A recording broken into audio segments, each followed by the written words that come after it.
What's going on, everybody? Welcome back to another episode of JAR. JAR, for those of you that may be new, stands for Joe and Amy Review. And just as a follow-up from last week, Amy's feeling a little bit better, but there might be a couple of stray coughs here and there. Fair warning. She's holding in there and was a trooper last week. But as promised last week, we are hoping that this one will be a little bit shorter because the story was a lot shorter. The story took nowhere near as much time as any of the other ones did, which to a degree we expected, to a degree we didn't, just because of the fact that it's, shorter stories from conspiracy stuff. It's Conspiracy Take the Crown, and this week in general has been great. There have actually been technically 3 different stories that were put up for Conspiracy Take the Crown. One on Monday, one on Tuesday, and one regularly scheduled story on Wednesday.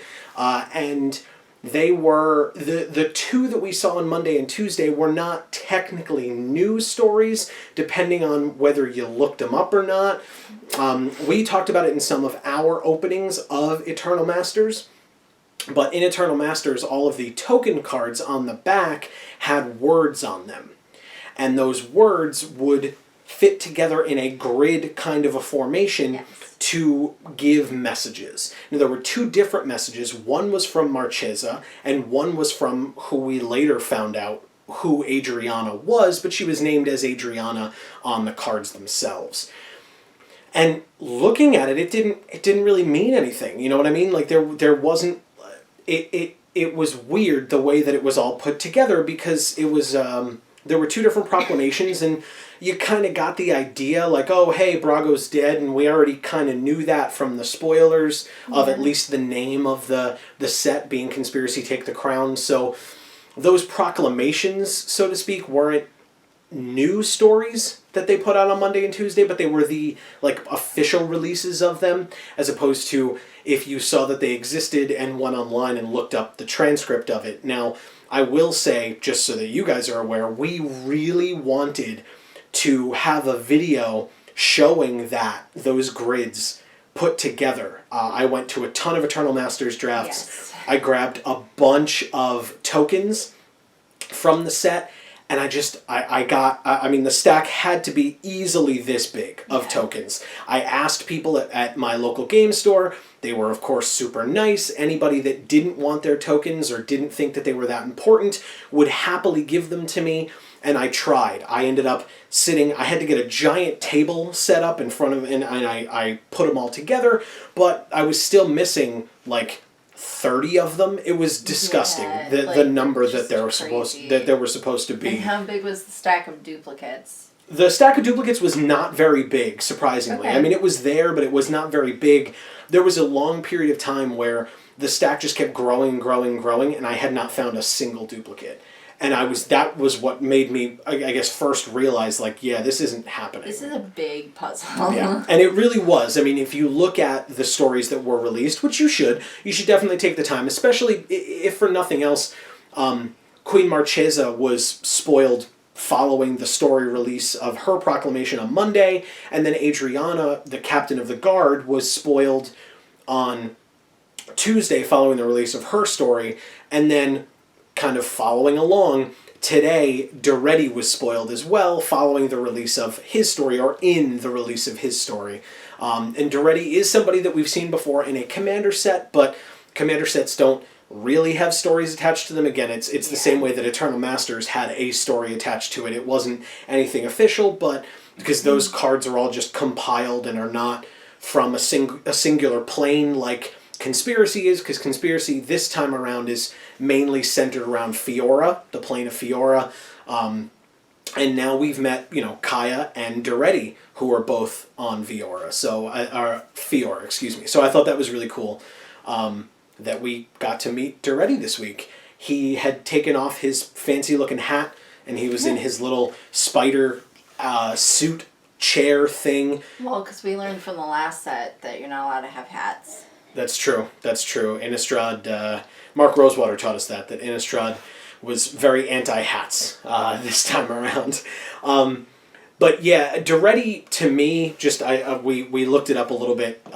Duretti to me is a cross between Mojo from the X-Men comics universe and Loveless from Wild Wild West, starring Will Smith. So yeah, super obscure references. This is Geek for All, so I'm going to be geeky and be like, oh yeah, it's these two guys. Yeah. Yeah, it was... Anyone who can possibly get those references. And look, that's exactly what I thought of, okay? He has no legs. He walks around in a little spider thing. Like, that's Mojo and Loveless. They both didn't have legs and had, like, little spider machines that walked around for them. If you don't know who that is, look those up, you know, if you feel like it. And tell me that I'm wrong. Tell me if you agree, if you disagree. Or maybe don't bother. Whichever you prefer.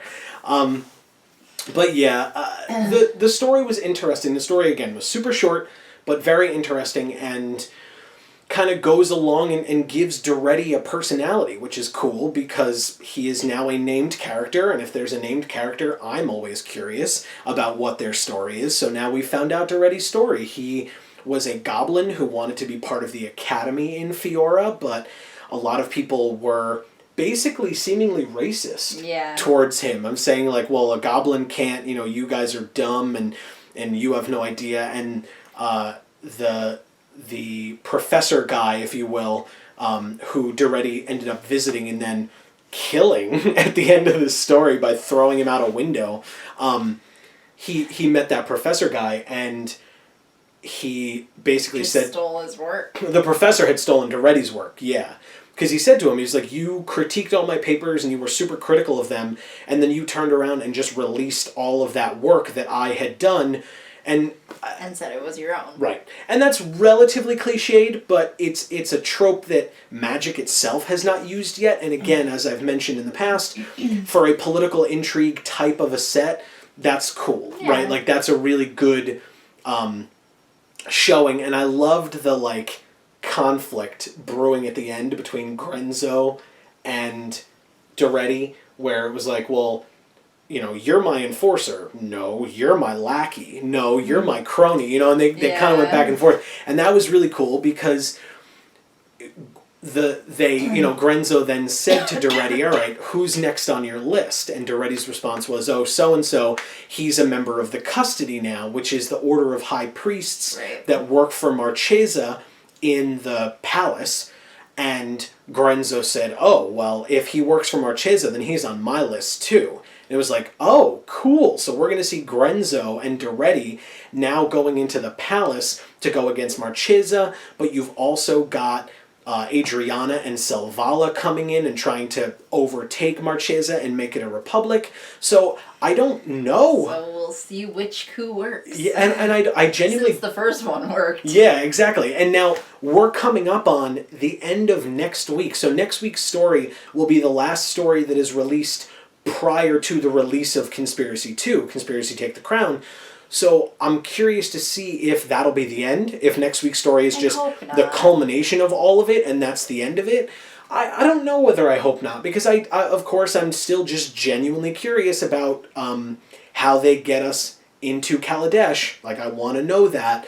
Okay, so you're kind of more worried about how they're going to start doing all of that? Well, yeah, I guess to a degree. And, you know, it's interesting. It may just be coincidence, but Kaladesh, at least the first time that we saw it, seemed to be very centered around constructs and artifacts and, you know, thopters. That was like the big thing that we learned about Kaladesh through Magic Origins when Chandra was there, when she was growing up. And now, you know, 2 weeks before the release of Conspiracy, or a week before the release of Conspiracy, which then, once that's out, the next set coming out is Kaladesh, we get a planeswalker who is focused on artifacts and who is focused on constructs and stuff like that.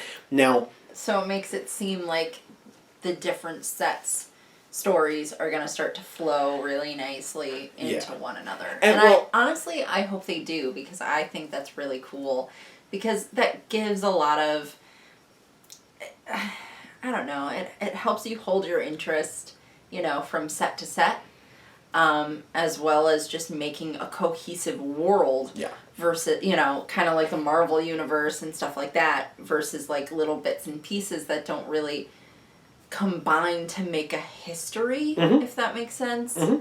Yeah, because it's like there's that common thread that you can literally follow between one story and the next, and you go, okay, that makes sense, and it's chronological for you where you're like, okay, we were just here, now we're here, it goes from A to B, and that's great, as opposed to a different kind of a story where it would go from A to X, back to Q, and like, it just jumps all over the place, and maybe eventually you see the threads where they all connect, but it might take you a while to get there. My curiosity kind of going into Kaladesh has always been what brings the Gatewatch there? What brings any individual member of the Gatewatch there? Do they go there? Because they're the main characters, right? So I have to assume that someone's going there. Maybe I'm wrong, maybe not. Maybe the first set of Kaladesh has nothing to do with the Gatewatch, but then something that's happening on there brings the Gatewatch there for the second set following Kaladesh. Totally a possibility. Sense. Any of those things are possible. None of those things are possible. You never know. They could throw us a huge curveball, and, we'll just have to wait and see, and we're just along for the ride like the rest of you guys. So we'll see about that.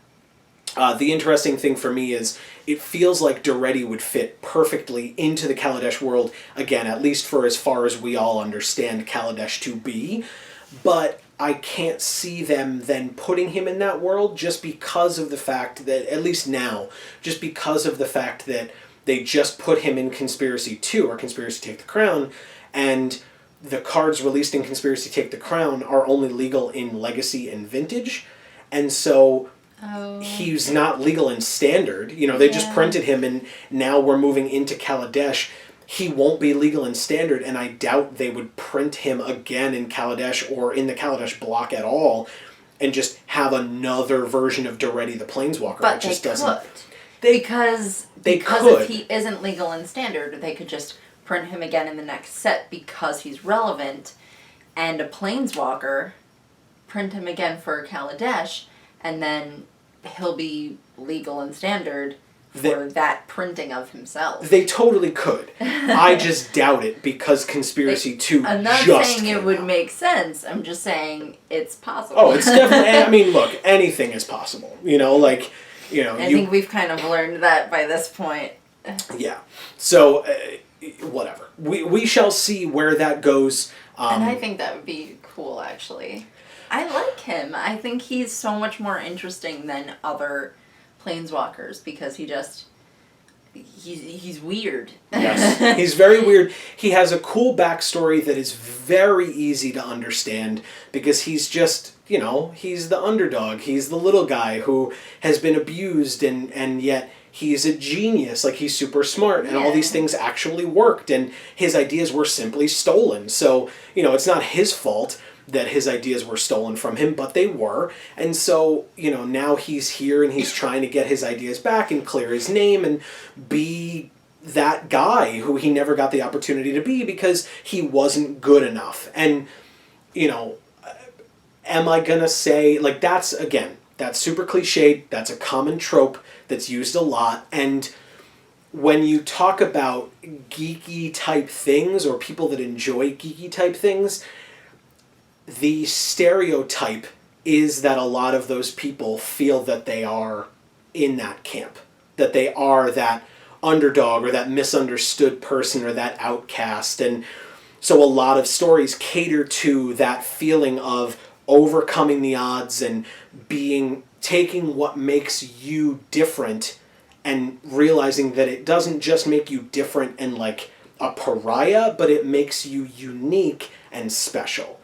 And, I think that that's for a smaller set, I guess that works as something that, but again, we now have met him, and so, like Amy said, it gives you the opportunity to meet them in a future set, and you will already know about Doretti, right? You'll know what his wishes are, you'll know what his desires are, and his motives, and his abilities, right? You'll know that he's good with artifacts, he's good with constructs and building things, and stuff like that. So hopefully we do see him. I genuinely do not think he will be in Kaladesh, although it makes sense for him to be in Kaladesh. Yeah. I don't see it. Just because of the fact that they just made him. Reprint the card, but they'll incorporate him into the story. Totally possible. Totally possible. like I said, I just don't see it. I don't know. You guys, again, as always, let us know what you think in the comments down below. Do you think that he should be in Kaladesh? Do you think that he belongs in Kaladesh? Do you think that he won't be in Kaladesh? So yeah, who really knows? We shall see what goes on next week, whether it's the last story, whether it's not. I can see it being the last story because they now have all the different pieces and then they can just smash them all together in like a long story next week. Yeah, I guess so. You know, I could see it. I'm not saying they need to, but I could see it. And then it gives them more time to set up for the intro to Kaladesh, bringing us to Kaladesh, because I personally, I liked the last story in Oath of the Gatewatch, but since the end of that story, not Oath of the Gatewatch, wow, Eldritch Moon, the second set in the second block, not the first one. Anyway, there's Eldrazi everywhere. The ending story of Eldritch Moon, I really appreciated that story and I thought that it was great, but I thought that it was very rushed and crammed together. Yeah. I think the whole thing with Jace going through his like mind temple and seeing all the different planeswalkers, that could have been its own story. Liliana being with her zombies and fighting Emrakul and losing control of her zombies and regaining control of her zombies and fighting against the Chain Veil and then overcoming Emrakul but not quite, and then she falls and then Jace comes out. There were just so many things. A lot of story. And at the end, the big parts that we knew were coming, I think because we knew they were coming, again, at least in my opinion, they seemed to have crammed it in. You know, it was like, oh, well, we know that Tamiyo and Nissa put Emrakul in the moon because we see it on the card, right? It's those two planeswalkers and Emrakul, and it's called Imprisoned in the Moon, which means it happened. Yeah. It's a foregone conclusion. It's a very blunt title to the card. Exactly. It's not, you know, try to imprison in the moon. It's imprisoned in the moon. It's not vague either, like, oh, you know... Maybe it happens, maybe it doesn't. Will they do it? Be called if it was vague, but it would have to be try to imprison in the moon or something like that. But there's that, and then there was the Oath of Liliana, which again you knew it was going to happen, and so I feel like, personal opinion, that they rushed through that as well, where it was just like, oh, they're asking Tamiyo to join, but Tamiyo said no, so I'm going to think of my oath. Well, you don't know what the oath is. Nobody's talked to you about it yet. So why are you just automatically, why do you know about the oath? Why do you know what needs to be said or what the oath sounds like? I don't know. How do you know that information? Time lapse. Just because there's no line doesn't mean there's not a time lapse. But I don't see it. Whatever. Anyway, that's my point, is that it felt very smashed together. It felt very rushed. And I think that was a little bit of a disservice because the story was so good. Right, it was really, really good, but I felt like there were different aspects of it that could have just been polished up a little bit. You know, little details here and there. Overall, story was fantastic. Once you break it down and start looking at it piece by piece, which, hey, we're standing here reviewing it, you know, and we reviewed it already, but we're talking about it as an overarching thing and getting down to the nitty-gritty. And I feel like once you get down to the nitty-gritty, you see the imperfections, as opposed to looking at it from far away, reading through it one time and being like, that was fantastic, cool, we're done, and moving away from it. Yeah, because I would say there was a lot of great writing, but it doesn't change the fact that the concept was not, I wouldn't say rushed, but basically just whole-y. Yeah. Like there was just plot holy, absolutely. Yeah, there was just holes in it. Yeah. And because they were trying to cram too much stuff into one story. Mm-hmm. Like and exactly. And so that's again, to bring it back to what we're talking about today, that's why I, to a degree, hope that Conspiracy Take the Crown is done next week, if only because I hope that they give themselves the opportunities that they need to tell a fully fleshed out Kaladesh story. And I don't know whether they have a concept. And of course by they, I mean the writing team at Wizards, who we have been praising nonstop. And this is not, you know, saying they suck. This is just because we're reviewing it, we get down to the nitpicks. So I hope that this, I don't know if the story team thinks that they were rushed in that final story. Maybe they did. Maybe they were told, hey, you only have 2 weeks. And their response was, wait, 2 weeks? How are we going to finish this story in 2 weeks? Okay, hurry up, let's do it this way. Right. You know, we don't know what that looked like because they're not going to... It would be bad of them to tell us that. To be like, well, we had to rush through these stories, so here they are, you know. Right. They're going to put it out and they're going to be like, the epic conclusion, which is great because that's true. And again, it was still a good story looking at it overall. It's when you get down to the details where you notice the plot holes or you notice the imperfections here and there. Which, again, nobody's perfect. And the story was still really, really good. And there were a lot of stories in the Shadows over Innistrad block that were very, very good. You know, off the top of my head, the fight between Nahiri and Sorin at Markov Manor was fantastic. And just there were a couple of stories that we kind of came away from. We were like, this story was fantastic. It's amazing, you know. And hey, shameless plug, all of those stories are cataloged in the playlist of this show. If you missed it, if you are new here, as we mentioned, definitely go give those a watch. It'll give you some context once we get into Kaladesh for the things that we're going to be talking about. And hopefully, and if you just started reading the stories, that's fine, you know. Wait until the conspiracy stories are over. You know, keep watching the conspiracy videos.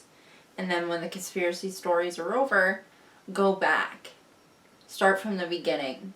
And, you know, read those stories, watch those videos, and because then you can compare them to each other and see how you feel about them, and then maybe you'll be able to even come back to our old videos and leave comments saying, hey, wait, like, I went back and read that story, and you guys, like, were way off.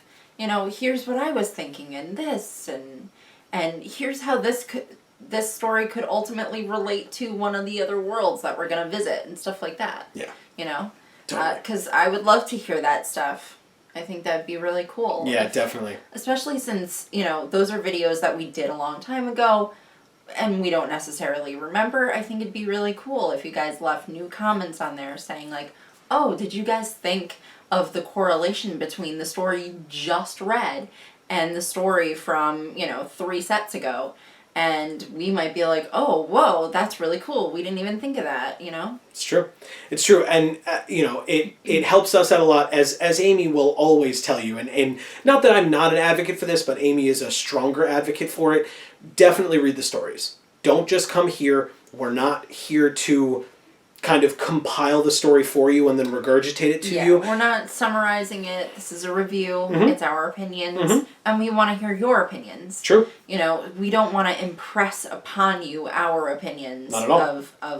of the works. We want you to read the works and take them as they are and form your own opinions on them.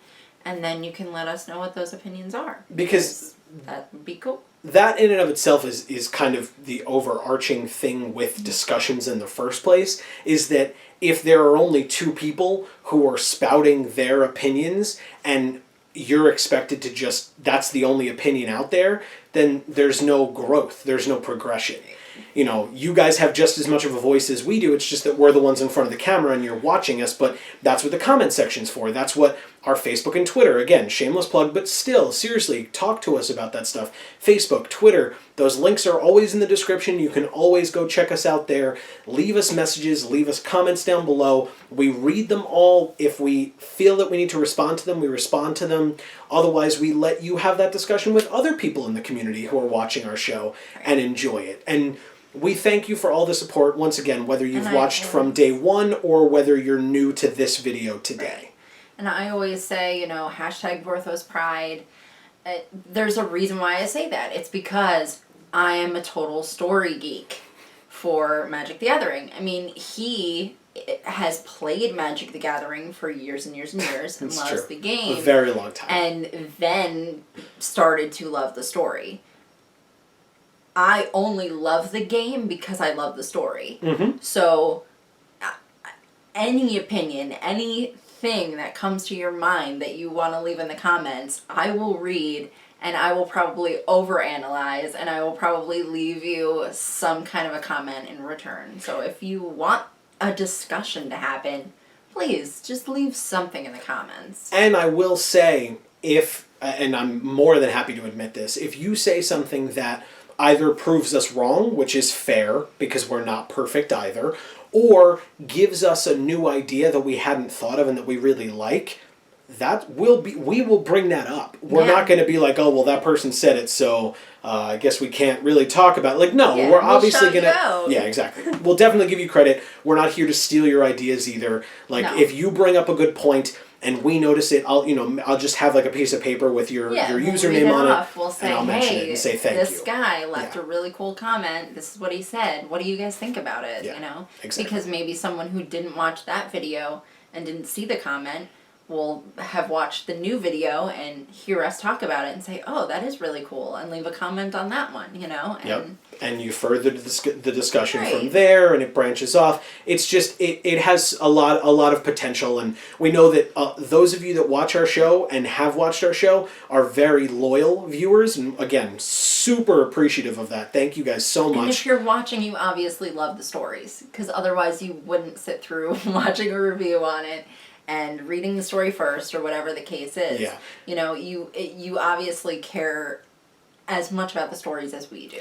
And this is not in an attempt to, you guys know we're on YouTube, and YouTube as a platform encourages, people on YouTube, I should say, encourage the viewers to share the videos out and get it out to all your friends. And really the main reason for that is give us more views. And what we have been advocating with this show, I don't care how many views we get on a video. If it's 0, then we may have to reassess why, and what's going on with that, and that's fine. Watch it. Right, but if people are sharing it with their friends to say, hey, this is what happened in this story, I want you to get more involved with reading this story, but if you aren't willing to sit down and read a story that's going to, in some cases, take you an hour and a half, 2 hours, whatever it might be, to read through, watch this review and realize that this is what the story is about, this is what they're talking about, and these are the kinds of discussions, and then you can get into those discussions with your friends and have you and your friends' discussions brought up to us, if you guys analyze it and stuff. So it's not in an effort to say, give us more views, give us more anything. It's for you guys and for your benefit, because when we presented it to the other people in our channel, they loved it. It was a positive response, regardless of the fact that some of them didn't know anything about magic. Didn't know anything about magic and didn't know anything about the story, and yet... Had never read a story before. Right. And there are many different examples that I could bring up of us talking to our friends, but if you've seen other videos on our channel, you know that Dave is a member of the channel, and I had a discussion with Dave about Soren and Nahiri, and the fact that Nahiri was really angry with Soren, and that was the whole thing, and Dave's question to me was, well, why? Right. Not why was Nahiri angry, but why would Nahiri bring Emrakul to Innistrad? Nahiri saw the destruction that the Eldrazi caused on her homeworld of Zendikar. And if it was that heartbreaking to her, why would she then inflict that upon someone else? And so what I did was, I went to the story, I pulled it up, and I read him the excerpt. And the excerpt was the line from Nahiri where she said, Innistrad will burn like Zendikar burned.